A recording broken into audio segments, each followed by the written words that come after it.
Hi friends, இன்றைக்கி ஒரு evening mini vlog பார்க்கலாம். ஃபஸ்ட்டு வந்து துவைச்ச துணியெல்லாம் பீரோக்குள்ளே மடித்து எடுத்து வச்சாச்சு. குட்டி பாப்பா வந்து பார்த்துட்டே அழுதுகிட்டே நின்னாங்க. அப்புறமா வந்து அவங்கள ஃப்ரெஷ் ஆக்கி கொஞ்ச நேரம் தூங்க வச்சுட்டு சமையல் செய்ய கிச்சனுக்கு வந்துட்டேன்.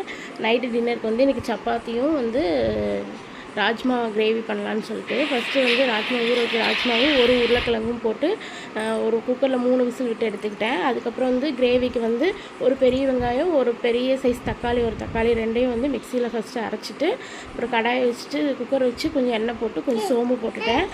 அது நல்லா பொரிஞ்சதுக்கப்புறமா நம்ம அரைச்ச அந்த வெங்காய தக்காளி பேஸ்ட்டை ஊற்றிக்கிட்டேன். அதையும் நல்லா கொஞ்சம் கருவேப்பிலை போட்டு நல்லா வதக்கிட்டு மறுபடியும் நல்லா அந்த ராஸ்மெல்லாம் போகணுன்ட்டு கொஞ்சம் ஜாரை கழுவி கொஞ்சம் தண்ணி ஊற்றி நல்லா எண்ணெய் பிரிஞ்சு வர வரைக்கும் நல்லா வதக்கிட்டு அதுக்கப்புறம் கொஞ்சம் உப்பு சேர்த்துக்கிட்டேன்.